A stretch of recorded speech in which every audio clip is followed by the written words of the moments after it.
మన ప్రభువును ప్రియరక్షకుడైనటువంటి యేసుక్రీస్తు వారి అతి శ్రేష్టమైన నామంలో దేవుని పిల్లలైన మీ అందరికీ కూడా మరొకసారి వందనాలు శుభాలు తెలియచున్నాను. ఈరోజు దేవుని సన్నిధిలో మనం రావడం అనేది చాలా ఆనందదాయకం. ఎవరికో లేనటువంటి భాగ్యాన్ని దేవుడు మనకు అనుగ్రహించాడు. కాబట్టి ఈరోజు మనము దేవుని యొక్క మాటలు శ్రద్ధగా విందాం. మన చుట్టూ భయంకరమైన పరిస్థితులున్న దేవుడు తన కృపచేత మనల్ని జ్ఞాపం చేసుకుంటున్నందుకు దేవునికి మన కృతజ్ఞత అసలు చెల్లిస్తూ ఆయన సన్నిధిలో మనము దేవుని యొక్క మాటలు విందాం. చదవబడిన లేఖనంలో ఒక మాటను మనం ఆలోచించేద్దాం. సామెతల గ్రంథము 29వ అధ్యాయము 16వ వచనాన్ని మనం చదువుకుందాం.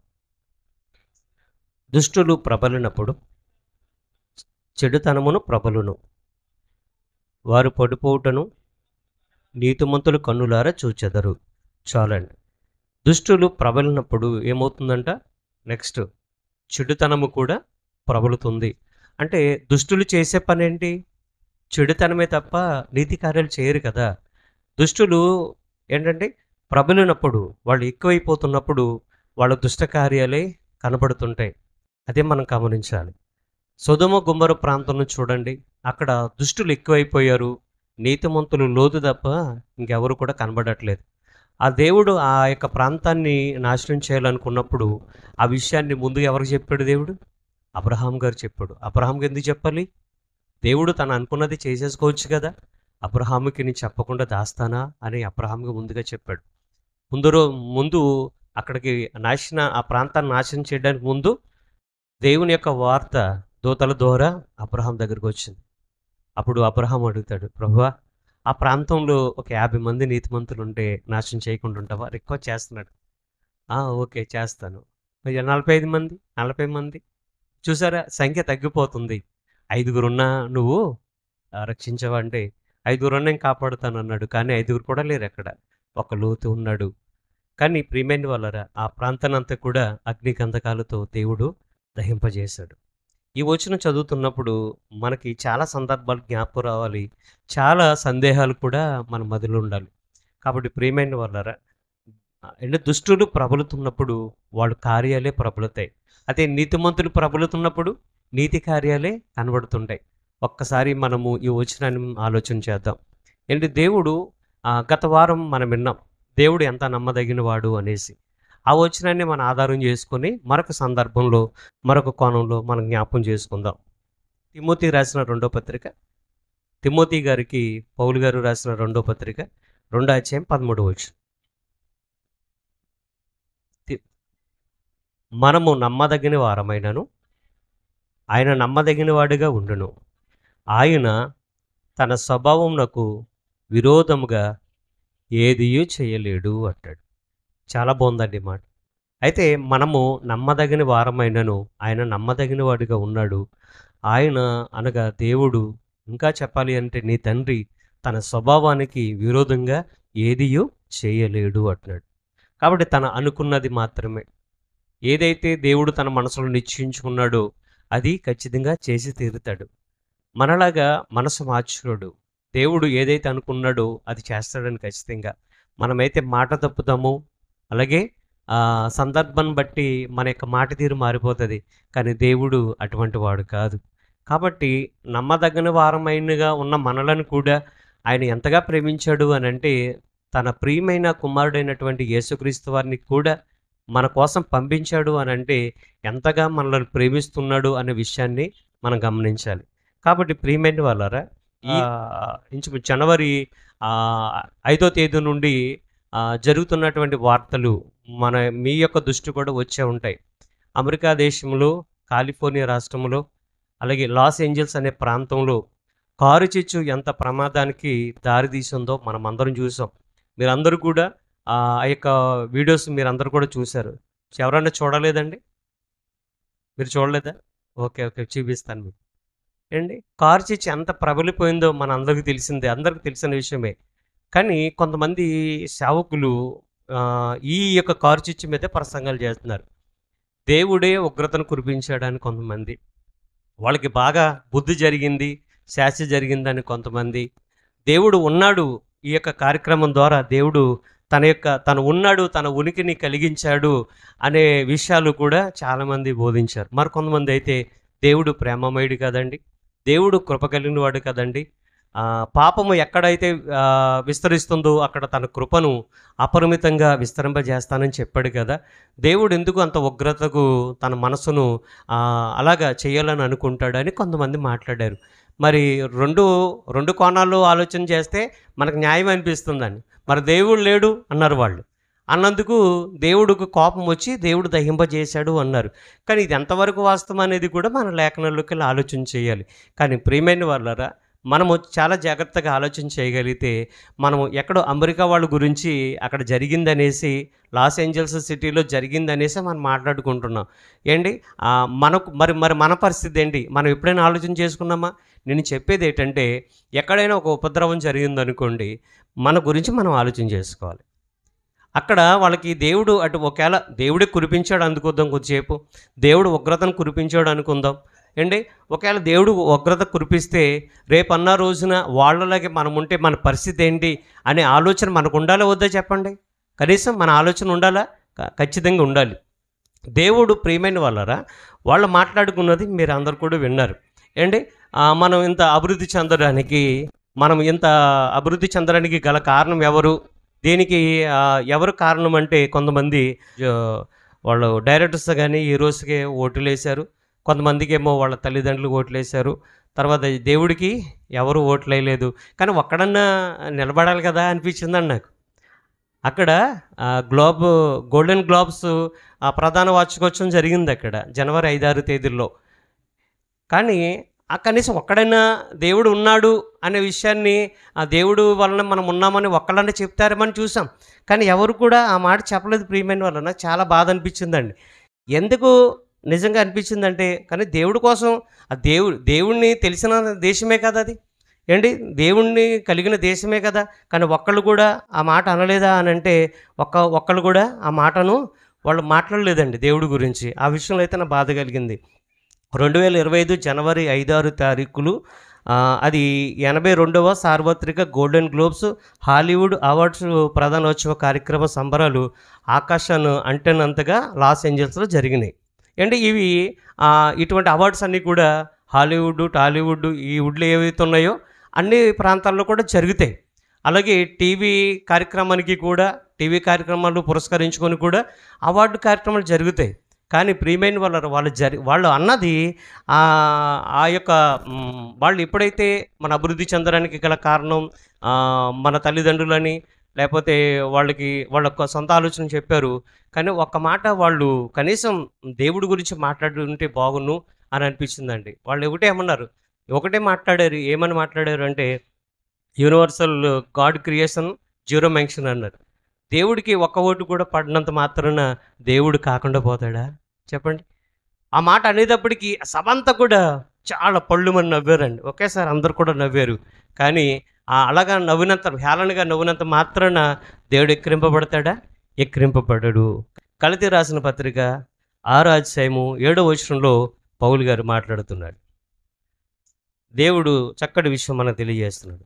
6వ అధ్యాయము 7వ వచనం, మోసపోకుడి, దేవుడు వెక్కిరింపబడడు అంటున్నాడు. ఏంటి? దేవుడు వెక్కిరింపబడడు, మోసపోకుడి, దేవుడు వెక్కిరింపబడడు. మనుషుడు ఏమి విత్తునో ఆ పంటనే కోయును అనే మాట చూస్తున్నాం. మనుషుడు ఏమి విత్తుతాడో ఆ పంటనే కోస్తాడట అండి. ఇప్పుడు ఆత్మను బట్టి నీతి కార్యాలు మనం విత్తామనుకోండి ప్రియమైన వాళ్ళరా, నిత్య జీవం అనే పంటను కోస్తాం. శరీరేచ్ఛను బట్టి మనము శరీర కార్యాలు విత్తామనుకోండి క్షయమనే పంట కోస్తాం. అదే వచనం 8వ వచనంలో కూడా రాయబడి ఉంది. 8వ వచనం చదవండి. ఎలాగనగా తన శరీరేచ్ఛలను బట్టి విత్తువాడు తన శరీరము నుండి క్షయమను పంట కోయును, ఆత్మను బట్టి విత్తువాడు ఆత్మ నుండి నిత్య జీవమను పంటను కోయును అనే మాట చూస్తున్నాం. కాబట్టి ఇక్కడ మనం గమనించండి, దేవుని యొక్క సన్నిధిలో ఉన్న మనము, దేవుని సన్నిధిలో ఉంటున్న మనము, లేకపోతే ఉన్న మనము, దేవుని ఆశ్రయించిన మనము ప్రియమైన వాళ్ళరా, మన మనసులో మనం ఎలాగా జీవితాన్ని కొనసాగిస్తామో ఏంటి, ఎలాగైతే మన యొక్క క్రియలు ఉన్నాయో వాటికి తగ్గట్టుగా ప్రతిఫలాన్ని దేవుడిస్తాడు.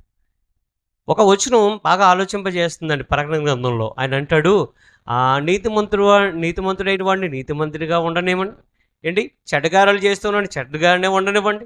పాపాత్మగా ఉండనివ్వండి. అయితే నేను వాని క్రియలు చొప్పున వాళ్ళకి జీతం ఇవ్వడానికి నా దగ్గర ఉంది, నేను వచ్చేస్తానంటున్నాడు ఆయన.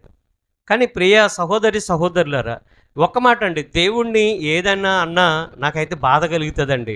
కానీ ఈ విషయంలో ఎందుకు మీరు మాట్లాడాలి అని అంటే, దేవుణ్ణి కాదన్నందుకు, దేవుణ్ణి హేళన చేసినందుకు ఇలా చేసేస్తే, కానీ అమెరికా ప్రియమైన వాళ్ళారా, ఇంతకుముందు దేవుడికి విరోధమైన క్రియలు చాలా చేసినాయి. అవి మీకు ఆఖరిలో చెప్తాను. ఎక్కడి వరకు అని అంటే, బైబిల్ వద్దన్నంత స్థాయికి వెళ్ళిపోయినాయి, బైబిల్ బ్యాన్ చేసినంత స్థాయికి వెళ్ళిపోయినాయి. అటువంటి పరిస్థితుల్లో మరి దేవుడు ఏం చేయాలి? అప్పుడే వాళ్ళకి బుద్ధి చెప్పాలి కదా. కానీ ఓ పక్క నుంచి బుద్ధి చెప్పుకుంటూ వస్తున్నాడు, కానీ వాళ్ళు ఆలోచించుకోవట్లేదు, వాళ్ళ దేవుణ్ణి అర్థం చేసుకోవట్లేదు. గాడ్ బ్లెస్ అమెరికా అన్నారు, అండ్ గాడ్ బ్లెస్ రాజమండ్రి అన్నారా? గాడ్ బ్లెస్ ఇండియా అన్నారా? లేదు, గాడ్ బ్లెస్ అమెరికా. దేవుని చేత దీవించినటువంటి ఒక కంట్రీ అది అమెరికా దేశం. ఆఖరికి ఈ పరిస్థితి ఏమైపోయిందంటే, గాడ్ బ్లెస్ లాస్ ఏంజల్స్ సిటీగా, మాకు దేవుడు అక్కర్లేని పట్టణం అనేసి అనేటప్పటికి బాధ అనిపించిందా లేదా? చాలామంది ఈ మాటలు అనేటప్పటికి బాధ ఉందా లేదా? మీ అందరికి బాధ ఉందా లేదండి? దేవుడిని ఎందుకు వద్దనుకున్నారు? ఇప్పుడు నేను అనుకోండి, నా యొక్క సగం వయసులో నేను దేవుని దగ్గరికి వచ్చాను.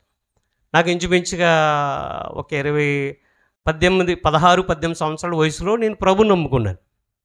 నాకు ఇంచుమించుగా 10th ఆ ప్రాంతంలో. అప్పుడు నేను ప్రభుని నమ్ముకున్నాను. అంటే నాకు ఇంచుమించుగా 15-16 సంవత్సరాలు నా జీవితం గడిచిపోయింది. కానీ అమెరికా దేశంలో చూడగలిగితే వాళ్ళు తరతరాల నుండి కూడా ప్రభుని ఎరిగిన వారుగా ఉన్నారు. ఏంటి వాళ్ళందరూ కూడా ఈ రోజున అప్పుడు మనం మెయిల్ పంపిస్తున్నామంటే ఆ మెయిల్కి వాళ్ళు క్రియేట్ చేసింది వాళ్ళే. యూట్యూబ్ క్రియేటర్స్ కూడా అక్కడే ఉన్నారు. ఏంటి దేవుడికి సంబంధించినటువంటి గొప్ప గొప్ప సేవకులు కూడా అమెరికా దేశం నుంచి వాళ్ళు ఇతర దేశాలకు కూడా వాళ్ళు సువార్తను ప్రకటించారు. జాన్ వెస్లీ గారు తెలుసండి, మన రాజమండ్రి ఉన్నవాళ్ళు కాదు. ఆయన ప్రతిరోజు కూడా ప్రియమైన వాళ్ళు గుర్రం మీద సుమారుగా ఒక 50 కిలోమీటర్లు కానీ 100 కిలోమీటర్లు కానీ ఆయన ప్రయాణం చేస్తూ సువార్త ప్రకటించాడు జాన్ వెస్లీ గారు హైదరాబాద్. అటువంటి గొప్ప గొప్ప దైవ శాఖలు మిషనరీ పరిచయం ప్రారంభించింది కూడా అమెరికా దేశంలోనే. కాబట్టి ప్రియ సహోదరులారా, మనం ఎప్పుడైనా ఒక విషయం మాట్లాడుకున్నప్పుడు మంచి విషయాలు మాట్లాడుకోవాలి, దేవునికి విరోధమైన విషయాలు కూడా మనం ఒకే కోణంలో ఎప్పుడు కూడా మనం మాట్లాడకూడదు. కాబట్టి ఈ రోజున మా ప్రపంచ దేశాలకి కూడా ఆర్థికంగా సహాయం చేసే ఒక పెద్దన్నయ్యగా కూడా ప్రపంచంలో ఆర్థిక దేశంగా సహాయం చేసే దేశంగా కూడా అమెరికా ఉంది. మన దేశానికి చేయలేదండి? మన దేశానికి కూడా చాలా సహాయం చేసింది. ఒకసారి మనము ఆలోచన చేయాలి. కానీ ఈ రోజున అమెరికా దేశానికి అటువంటి కారు వచ్చినప్పుడు ఇంచుమించుగా వాళ్ళు చెప్పేవి మీడియాలో చెప్పే సంఖ్య కరెక్ట్ కాదు నా ఉద్దేశం ప్రకారంగా. సుమారుగా 60,000 ఇళ్ళు దగ్ధమయ్యాయి అంటున్నారు. అతి సుందరమైన భవనాలు అంటే వేలాది హెక్టార్లు ప్రియమైన ఎకరాలు నాశనం అయిపోయినాయండి. 5-6 తేదీల్లో జరిగిన తర్వాత 7వ తేదీలో ఆ యొక్క విపత్తు జరిగింది. ఇదే కాకుండా మన శుక్రవారం రాత్రి లాస్ ఏంజల్స్కి ఉత్తర దిక్కు నుండి మరలా కార్చిచ్చు ప్రారంభమైందండి. మరలా ఇప్పుడు అమెరికాలో ఏమవుతున్నాయి? కార్చిచ్చు ప్రారంభమవుతుంది. ఇది ఆగుతుంది. ఈ యొక్క మంటలు అదుపులోకి వచ్చాయనే లోపల మరొక దుర్వార్త. ఒకసారి మీరు ఆలోచించండి. కాబట్టి ఇక్కడ మనం ఆలోచన చేయగలిగితే దేవుడు ఏమన్నాడంటే, ఏది జరిగినా దేవుడికి తెలియకుండా ఉంటుందా అని అంటే ఖచ్చితంగా దేవుడికి తెలిసే ఉంటుంది. ఆ విషయాన్ని మనము ఖచ్చితంగా గమనించాలి. మనం ఆలోచన చేయగలిగితే దేవుడు చెప్తున్నటువంటి విషయాన్ని ఒక్కసారి ఒక వచనం మీకు చూపిస్తాను. ఉదయమే నేను అది నోట్ చేశానండి. ఆ వచనం మీకు చూపిస్తాను. ఏంటనంటే ఆమోసు గ్రంథము 3-6 వచనం. ఆమోసు గ్రంథము 3-6 వచనం. మరి దేవుడికి తెలియకుండా ఉపద్రవం జరిగిందా అని అంటే ఆ వచనాన్ని మనం ఆలోచించేద్దాం. ఆమోసు గ్రంథము 3-6 వచనం తీశారండి? చదవండి. పట్టణమందు బాకానాదం వినబడగా జనులకు భయము పుట్టకుండునా. బాకానాదం ఎప్పుడు వినబడుతుందండి? బాకానాదం ఎప్పుడు ఊతారు బాకానాదం? యుద్ధానికి సిద్ధమవుతున్నప్పుడు, యుద్ధానికి జరగడానికి ముందు బాకానాదం ఊతారు. పట్టణమందు బాకానాదం వినబడగా జనులకు భయము పుట్టకుండునా. యెహోవా చేయనిది పట్టణములో ఉపద్రవం కలుగునా అంటాడండి. అంటే దేవునికి తెలియని ఉపద్రవం అనేది ప్రియమైన వాళ్ళారా దేవుని యొక్క అనుమతి లేకుండా రాదు అని మనకి ఇక్కడ ఈ ఆమోసు ద్వారా మనకు తెలుస్తుందండి. తర్వాత ఇంకా మనం చూడగలిగితే యెషయా గ్రంథము 45 అధ్యాయం 7 వచనం.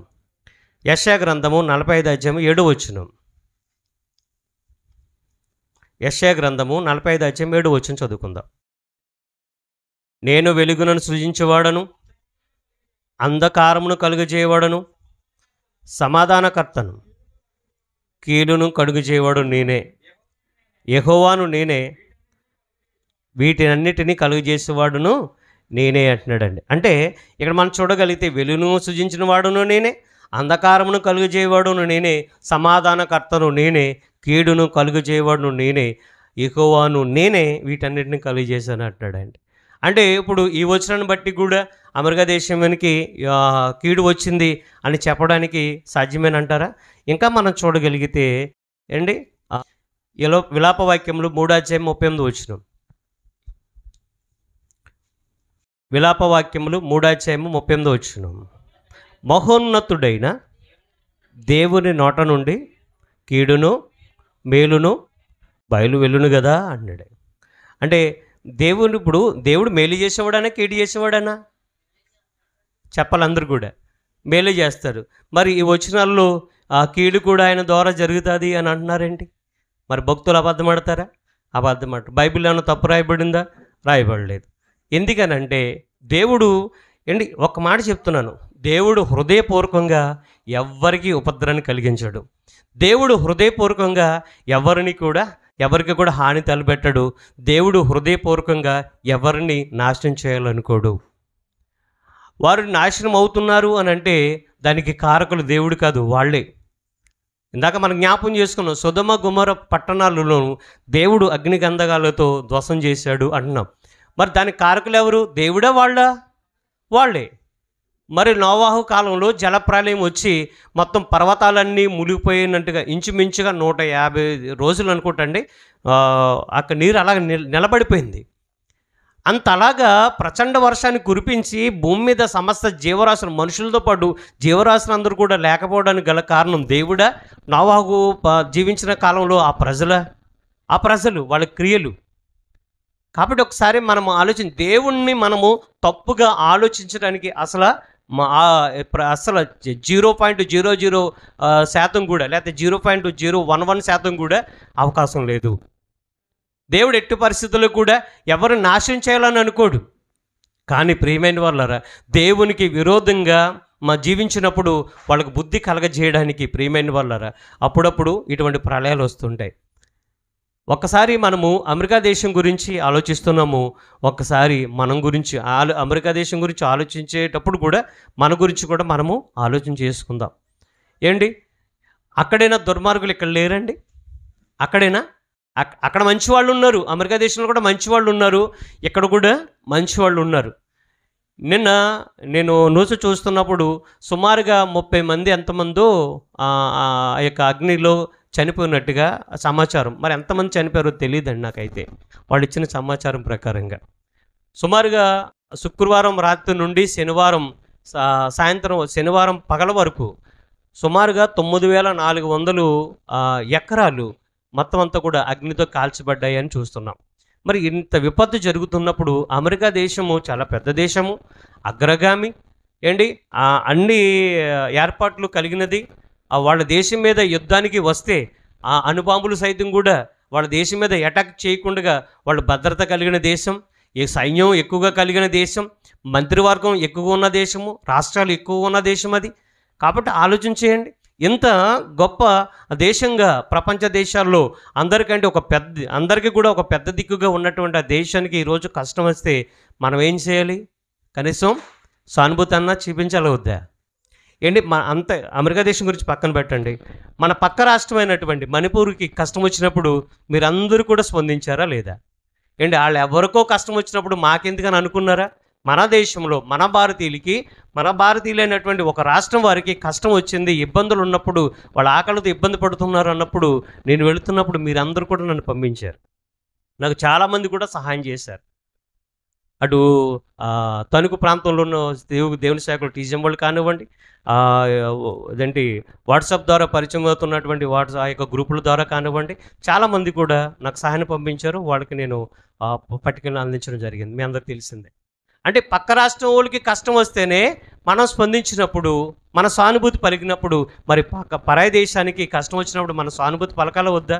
సానుభూతి ఖచ్చితంగా పలకాలి. అయితే అక్కడ ఎందుకు వచ్చింది ఆ ఉపద్రవం? కార్చిచ్చు వలన వచ్చింది అని అంటారు. కార్చిచ్చు ఎందుకు వస్తాయి ఇంతకీ? కార్చిచ్చులు ఎలా ప్రారంభమవుతాయి అని అంటే, ఆ యొక్క లాస్ ఏంజల్స్ ప్రాంతం అంతా కూడా అడవి ప్రాంతం ఎక్కువ ఉంటుందండి ఏండి. తర్వాత ఎక్కువగా అటవీ ప్రాంతం ఉంటుంది. కొండలతో ఉన్నటువంటి, పర్వతాలతో ఉన్నటువంటి ప్రాంతం ఎక్కువ. అటువంటి ప్రాంతంలో దట్టమైన ఆ యొక్క చెట్ల మధ్య ఆ ఆకులు ఎండిపోయి, ఎండకు ఎండిపోయి కింద రాలినప్పుడు, ఎండ వేడిమికి కూడా ఇప్పుడే జరిగిందని అనుకోకండి. అంతకుముందు చాలా పలుమార్లు ఇటువంటి విపత్తులు, కార్చిచ్చు అటువంటి విపత్తులు పలుమార్లు ఆ ప్రాంతంలో జరిగినాయి. ఇదే ఫస్ట్ టైం కాదు. కానీ ఇప్పుడు ఎందుకు ప్రత్యేకంగా మనం మాట్లాడుకుంటున్నాం? అంతకుముందు జరిగినటువంటి పరిస్థితులు మనం ఎప్పుడు మాట్లాడుకోలేదు. ఎందుకు మాట్లాడుకున్నాం అంటే, సిటీ కాలిపోయిందండి. 100 అంతస్తుల భవనం కూడా కాలిపోయింది ఏంటి. మనము ఇక్కడ ఏ బిల్డింగ్ కూడా అగ్నికి ఆహుతి అవ్వలేదు అనడానికి లేదండి. ప్రతిదీ కూడా ఆలోచించి, బ్యాంకులు కాలిపోయినాయండి, కట్టుబట్టలతో వచ్చారు. అక్కడ లాస్ ఏంజల్స్ సిటీ అంటే ప్రపంచంలో అందమైన దేశం అండి. అది ప్రపంచంలో చాలా అందమైన దేశం. అత్యంత ధనవంతులు, సంపన్నులు, కుబేరులు ఉన్న దేశం అది, ఆ యొక్క పట్టణం అది.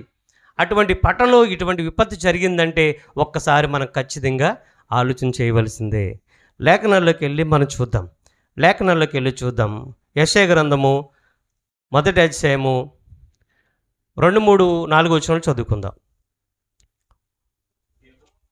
యెహోవా మాట్లాడుచున్నాడు, ఆకాశం ఆలకించు, భూమి చెవియొగ్గుము. నేను పిల్లలను పెంచి గొప్పవారినిగా చేసి తిని వారిని నా మీద తిరగబడ్డారు. దేవుడు ఏమని మాట్లాడుతున్నాడంటే, కేవలం నేను చదువుతున్న వచనాలు అమెరికా వాళ్ళ గురించి అని అనుకోకండి. ఇది ఒకటి గుర్తుపెట్టుకోండి. వాళ్ళ గురించి వచనాలు అని అనుకోకండి, మన గురించి అని కూడా అనుకోండి. ఎందుకనంటే ఇటువంటి ఇప్పుడు మనం చదివిన యొక్క వచనాల్లో ఇటువంటి వారిలో ఒకవేళ మనం ఉన్నామేమో ఒకసారి పరిశీలన చేసుకుందాం. ఇది మనం పరిశీలన కొరకే, మన మేలుకొలుపుకు మాత్రమే వాళ్ళు చెప్తున్నాను. అమెరికాని దృష్టిలో పెట్టుకుని మాత్రం చెప్పట్లేదు. అంటే అక్కడ సంఘటన జరిగింది కాబట్టి కొంతమంది సేవకులు ఈ విధంగా మాట్లాడుతున్నారు అనే విషయాన్ని మీ ముందుకు తీసుకురావడం జరిగింది. ఏంటి, యెహోవా మాట్లాడుచున్నాడు ఏమని, ఆకాశం ఆలకించు, భూమి చెవియొగ్గుము, నేను పిల్లలను పెంచి గొప్పవారిగా చేసేదని వారు నా మీద తిరుగుబడి ఉన్నారు అని చెబుతూ జంతువులతో పోలుస్తున్నాడు. ఎద్దు తన కామందు నెరుగును, గాడిద సొంతవాడిని దొడ్డు తెలుసుకొనును. ఇశ్రాయేలుకు అంటే నా పిల్లలకు తెలివి లేదు, నా జనులు యోచించట్లేదు అంటున్నాడు. 4వ వచనంలో ఏమని మాట్లాడుతున్నాడు? పాపిష్టి జనమా, దోషభరితమైన ప్రజలారా, దుష్ట సంతానమా, చెరుపు చేయి పిల్లలారా, మీకు శ్రమ. ఎవరు వీళ్ళు? ఇప్పుడు చదివారు చూసారా? ఇప్పుడు ఇశ్రాయేల్ ప్రజలే. కానీ ఇక దేవుడు ఏమంటున్నాడంటే, ఇశ్రాయేల్ ప్రజల్లో ఎటువంటి వాళ్ళు ఉన్నారంట? పాపం చేసేవారుగా ఉన్నారంట, దోషభరితులుగా ఉన్నారటండి. తర్వాత దుష్టునితో అంటే దుష్ట సంతానం అంటే దుష్టునితో కలిసిపోయినటువంటి వారుగా ఉన్నారంట. తర్వాత చెరుపు చేయి అంటే చెడగొట్టేవారుగా ఉన్నారు. ఇంకా ఆ మాట కంటే నేను ఇంకా ముందుకు వెళ్ళట్లేదు. వీళ్ళందరూ కూడా ఇటువంటి వాళ్ళందరూ ఏం చేశారంటే, వారు యెహోవాను విసర్జించి ఉన్నారు. ఇశ్రాయేలు యొక్క పరిశుద్ధ దేవుని దూషింతురు, ఆయనను విడిచి తొలగిపోయి ఉన్నారు. అండి ఈ మాట ఒకసారి మనం ఆలోచన చేయగలిగితే, అంటే universal God creation zero mention అంటే వాళ్ళు దేవుని వద్దన్నట్టే కదా. వాళ్ళు దేవుని వద్దన్నట్టే కదా. వాళ్ళు దేవుని విసర్జించినట్టే కదా. ఒకసారి మనం ఆలోచన చేద్దాం. వాళ్ళే కదండి ఒక్కొక్కసారి దేవుడి కంటే ఎక్కువగా ఒక్కోసారి దేవుని సన్నిధిని విడిచిపెట్టి మన పనులు చేసుకుంటూ ఉంటాం. అప్పుడు కూడా మనము దేవుణ్ణి వద్దనుకున్నట్టే లెక్క. అర్థమవుతుందండి? ఒక్క మాట చెప్తున్నాను, ప్రాణాపాయ పరిస్థితి తప్ప నువ్వు దేవుని సన్నిధి మానడానికి వీల్లేదు. మనం ఆ స్థితిలో ఇంకా మనము దేవుని సన్నిధికి వెళ్ళలేని స్థితిలో మనం ఉన్నప్పుడు మాత్రమే తప్ప ఎట్టి పరిస్థితుల్లో కూడా దేవుని సన్నిధికి మనము మానడానికి వీల్లేదు. ఆ విషయాన్ని గమనించాలి. ఇంకా మనం చూడగలిగితే ఏంటి, యోబు గ్రంథము 21వ అధ్యాయము, యోబు గ్రంథం 21వ అధ్యాయము కొన్ని వచనాలు మనం ఆలోచన చేద్దాం. 21వ అధ్యాయము 14వ వచనం నుంచి మనం చదువుకుందాం.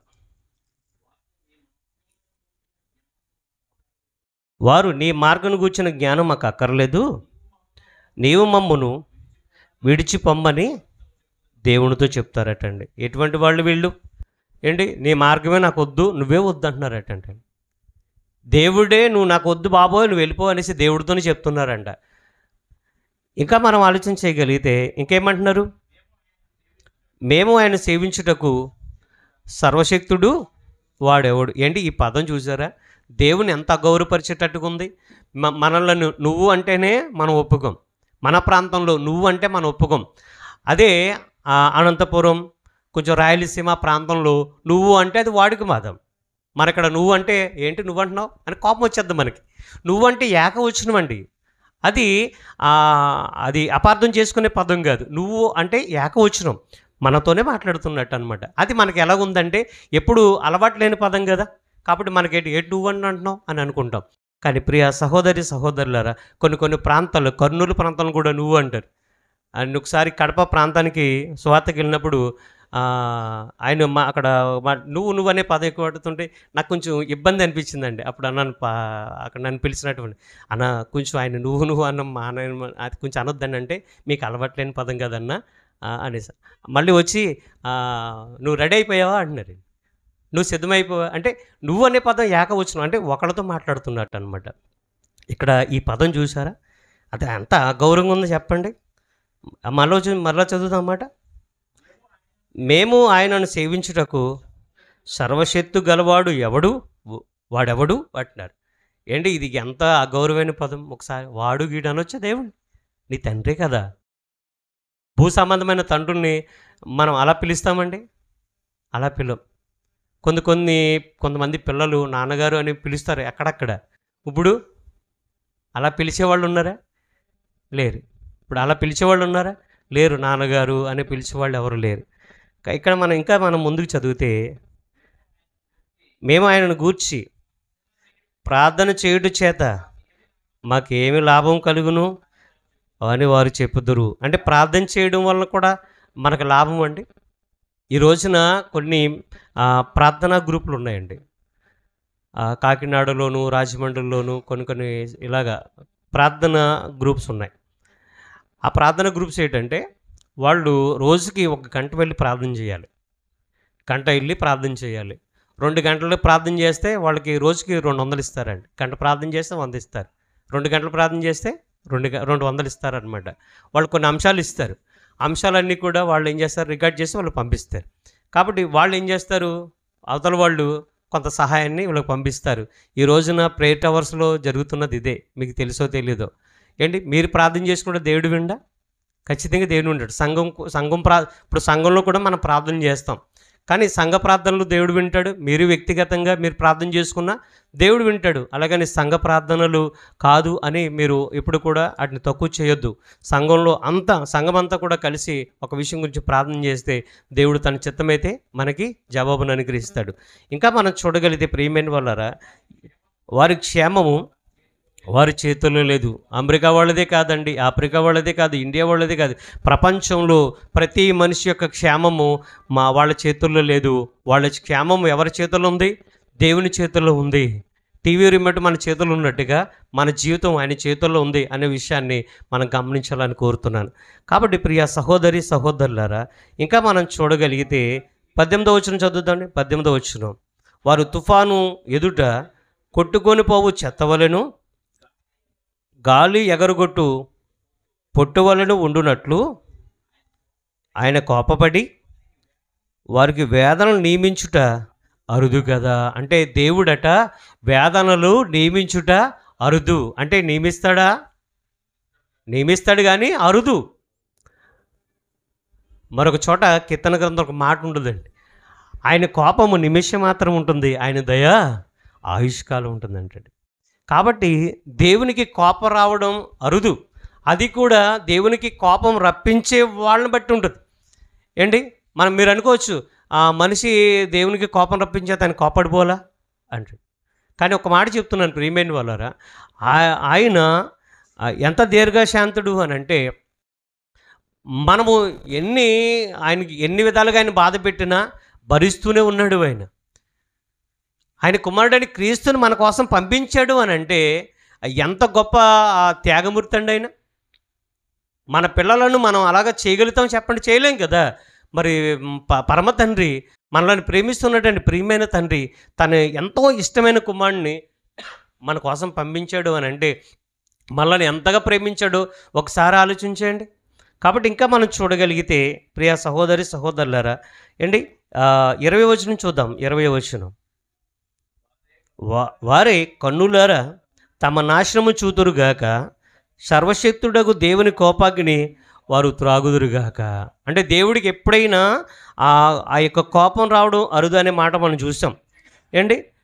అలాగ వచ్చినప్పుడు అక్కడ ఏమని 20వ వచనంలో ఏమని చూస్తున్నామంటే, సర్వశక్తుడగు దేవుని కోపాగ్ని వారు త్రాగుదురుగాక అంటే వారు అనుభవిస్తారు అని అర్థం. త్రాగుదురు అంటే దాని అర్థం ఏంటండి?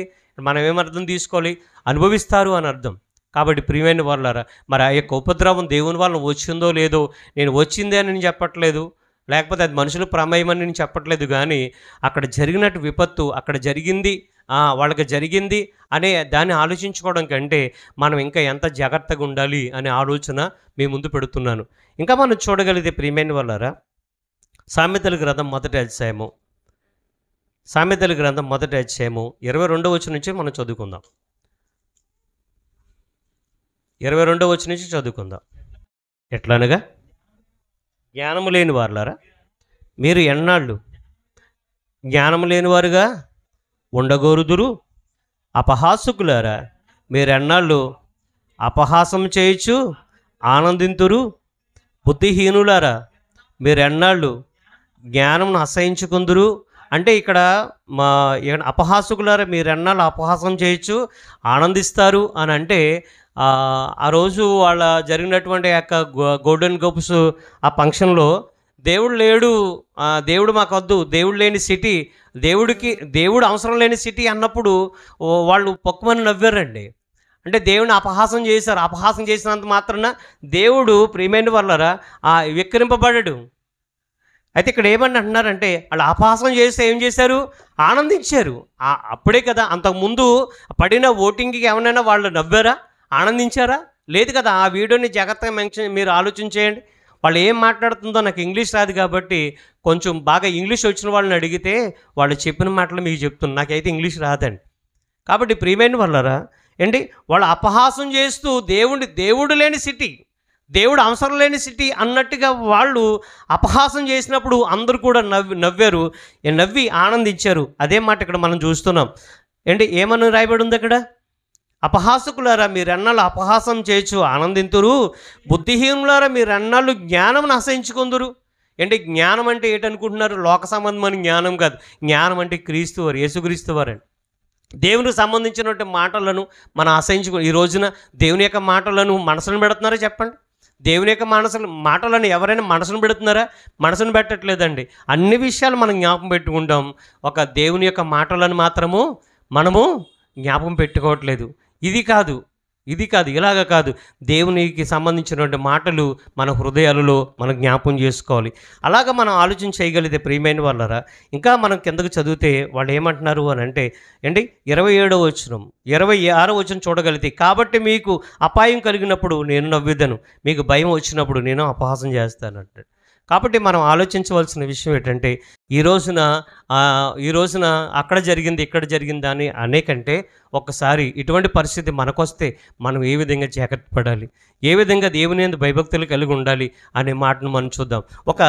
మనకి ఒక అద్భుతమైన మాటను మీకు చూపించాలని ఆశపడుతున్నాను. లోక సువార్త మొదటి అధ్యాయం 50వ వచనం. ఇది చూడండి, ఈ యొక్క వచనం మనల్ని ఎంత ధైర్యపరుస్తుందో ఆ వచనాన్ని మనం ఆలోచన చేద్దాం. లోక సువార్త మొదటి అధ్యాయము 50వ వచనం చదువుకుందాం. 50వ వచనం, ఆయనకు భయపడే వారి మీద ఆయన కనికరము తరతరాలు ఉంటుందటండి. ఆయనకు భయపడే వారి మీద, ఎవరికి? దేవునికి భయపడే వారి మీద ఆయనకు కనికరం ఎప్పుడు ఉంటుందటండి? తరతరాలు ఉంటుందటండి. ఇప్పుడు దేవునికి భయపడడం మనకు లాభమా నష్టమా చెప్పండి? లాభమే. మనకి చిన్న చిన్న విషపురులకు భయపడుతుంటాం, అలాగే లోక చట్టానికి భయపడుతుంటాం, లోకానికి భయపడుతుంటాం. లోకానికి భయపడడం కరెక్ట్ అంటారా? లోకాలను కలిగించిన వాడికి భయపడడం కరెక్ట్ అంటారా? లోకాలను కలిగించిన వాడికి మనము భయపడాలి. ప్రియమైన వాళ్ళ ఆలోచన చేయండి. ఎందుకంటే ఆయనకు అంటే దేవునికి భయపడే వారి మీద ఏంటండి ఆయన యొక్క కనికరము తరతరాలు ఉంటుంది. అంటే నీకు ఆయనకు కనికరం కావాలి అని అంటే నువ్వు ఆయనకు భయపడు, ఆయనకి భయపడి ఆయనకి లోబడి ఆయనకి విధేయుడై జీవిస్తే నువ్వు ఆయన యొక్క కనికరం తరతరాలు ఉంటుంది.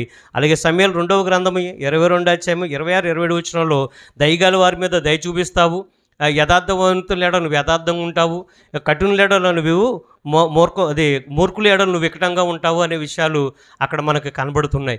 కాబట్టి నువ్వు నువ్వు దయ చూపిస్తే ఆయన నీకు దయ చూపిస్తాడు. నువ్వు చెడుగా ప్రవర్తిస్తే ఎటువంటి జీతం మనకు రావాలో మనకు వస్తుంది. కొన్ని విషయాలు మీకు చెప్పేసి నా మాటలు ముగిస్తానండి. అమెరికా దేశము మొన్న చేసిన దానికంటే ఏంటి వాళ్ళు చేసిన తప్పులండి మీకు చెప్తున్నాను, జాగ్రత్త నోట్ చేసుకోండి. స్వలింగ సంపర్కుల యొక్క చట్టాన్ని కావాలన్నది వాళ్ళే. ఇది దేవునికి విరుద్ధం, వాక్యానికి విరుద్ధం. ప్రియమైన వాళ్ళారా, పురుషులు వివాహం చేసుకోవాలి, స్త్రీలు వివాహం చేసుకోవాలంటే దేవుని యొక్క ధర్మానికి విరుద్ధమైన చట్టాన్ని తీసుకొచ్చింది వాళ్ళే. ఒబామా గారు దానిని అమలు చేశారు, వివాహాలు కూడా చేసుకున్నారు. మన దేశంలో ముంబై పట్టణంలో కూడా మొదటి స్వలింగ సంపర్కుల యొక్క మొదటి వివాహం మన దేశంలో కూడా జరిగింది.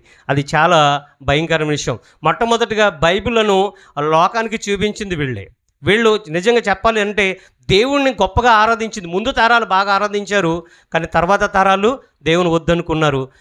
బైబిల్ని కావాలన్నది వీళ్ళే, తర్వాత బైబిల్ వద్దన్నది వీళ్ళే, బైబిల్ బ్యాన్ చేయాలన్నది వీళ్ళే. తర్వాత బైబిల్ చదవడం మానేస్తే చాలామంది ఏం చేస్తారంటే బైబిల్ చదవకపోతే నెక్స్ట్ జనరేషన్ పాడైపోద్దని చెప్పేసి ఆ బైబిల్ గ్రంథంలో ప్రియమైన వాళ్ళ స్త్రీలకు సంబంధించినటువంటి అస్త్రీలకు సంబంధించిన ఫోటోలు పెట్టి బైబిల్ చదవండి అని చెప్పింది కూడా వీళ్ళే. తద్వారా ఏమైంది, యువత పాడైపోయింది తప్ప బైబిల్ చదవలేదు అండి. తర్వాత అమెరికా దేశంలో కొన్ని రాష్ట్రాల్లో బైబిల్ని పూర్తిగా బ్యాన్ చేసింది వీళ్ళే. అందుకనే విగ్రహారాధన వైపుకు కొంతమంది వెళ్ళిపోయారు. నిజదేవుని విడిచి, జీవంగల దేవుని విడిచి విగ్రహారాధనకి వెళ్ళిపోయింది కూడా వీళ్ళే. తర్వాత వాళ్ళ అందాన్ని చూసి అతిశయించింది కూడా వీళ్ళే. తమ్ముని హెచ్చించుకున్నది కూడా వీళ్ళే. తర్వాత ఇప్పుడు ఒక కొత్త చట్టాన్ని కోరుకుంటుంది. ఏం తెలుసా? పెళ్లి తర్వాత కాదు మేము శృంగారంలో పాల్గొనవలసింది, పెళ్లికి ముందే మేము శృంగారంలో పాల్గొవాలని ఒక చట్టాన్ని కూడా కావాలంటున్నది వీళ్ళే. పెళ్లికి ముందు శృంగారంలో పాల్గొన్న తర్వాత మాకు ఒకవేళ గర్భాలు వస్తే వాటిని అబార్షన్లు చేయించుకోవడానికి కూడా ఒక చట్టాన్ని కావాలనేది కూడా వీళ్ళే. ప్రియ సహోదరులు గమనించండి. తర్వాత ఆదాము అనే ఆదాము సంఘాన్ని ప్రారంభించింది వీళ్ళే. ఆదాము అనే సంఘం ఏంటి తెలుసండి? ఎప్పుడైనా విన్నారా మీరు? చర్చి వరకు కూడా బట్టలు వేసుకుని వస్తారండి. చర్చిలోకి వచ్చిన తర్వాత బట్టలు ఉండకూడదు. ఆదాము అవ్వలి దిగంబరులుగా ఉన్నారు కాబట్టి అలాగ ఉండాలని ఇప్పటికీ కూడా సంఘం ఉంది. ఇటువంటి ప్రియమైన వాళ్ళ దేవునికి విరుద్ధమైన కార్యక్రమాలు వాళ్ళు ఎన్నో కార్యక్రమాలు చేశారు. వాళ్ళు ఎన్నో ఆలోచనలు ఉన్నాయి వాళ్ళు. మరి అప్పుడే కదా కాల్చేయాలి వాళ్ళని, అప్పుడే కదా అగ్నిగంధకాలతో ఇప్పుడు జరిగినట్టుగా చేశారు కదా. ఒక్కసారి మీరు ఆలోచన చేస్తే ఎవ్వరికి ఏ సమయాన్ని ఇవ్వాలో అది ఇస్తాడు. ఒక్కసారి మాత్రము మనం గమనించాలి. కానీ యేసుక్రీస్తు వారి యొక్క రాకడ త్వరలో ఉంది. మనము ఏ క్షణాన్ని ఈ లోకాన్ని విడిచిపెడతామో తెలియదు. కాబట్టి దేవుని యందు భయభక్తులు కలిగి ఆయనకు లోబడి జీవించాలని కోరుతున్నాను. అలాగే ఆయనకు భయపడే వారి మీద ఆయన కనికరం ఎప్పటి వరకు ఉంటుందంట? ఒక్కరోజు, ఒక సంవత్సరం కాదు, ఒక నెల కాదు, తరతరాలు ఉంటుంది. కాబట్టి నువ్వు భయభక్తులు కలిగి జీవిస్తే నీ పిల్లలు కూడా భయభక్తులు కలిగి వాళ్ళు కూడా జీవిస్తారు. తర్వాత వాళ్ళు కూడా భయభక్తులు కలిగి జీవిస్తే ఆ తర్వాత తరం కూడా భయభక్తులు కలిగి జీవిస్తారు. ప్రియమైన వాళ్ళారా, అలాగా మన పిల్లలకు మా దేవుని యందు భయభక్తులు నేర్పించి మనము వాళ్ళకి సేవ చేసి మనం తను చాలించాలి దావీదు వలె. కాబట్టి ఒకసారి మీరు ఆలోచన చేయండి. కాబట్టి దేవుడు ఉగ్రతను రప్పిస్తాడంటే ఉగ్రతను రప్పిస్తాడు. కాబట్టి ఎవరు ఎప్పుడు అని అంటే ఆయన అనుకున్నప్పుడే. ఒకసారి ఆలోచించండి. అమెరికా దేశం మీదకి ఉగ్రత దేవుడు రప్పించాడా లేదా అని అంటే అది మనము ప్రియమైన వాళ్ళరా మనకు పూర్తి ఆధారాలు తెలియకుండా, పూర్తి విషయాలు తెలియకుండా మనం నిర్ధారణ చేయకూడదు. ఒకవేళ రప్పించాడా జాగ్రత్తగా ఉందాం. ఒకవేళ అది మానవుని యొక్క ప్రమేయం అంటే అంత విపత్తి ఎలా జరుగుద్ది అనే ఆలోచన కూడా మాకు కలుగుతున్నాయి. ఈ మాటలు మీ హృదయాల్లో పదిలపరుచుకోనండి. దేవుని యొక్క భయము ప్రతిదినం కలిగి ఉండండి. ఈ మాటలు దేవుడు దీవించునుగాక. ఆమేన్. మరికొన్ని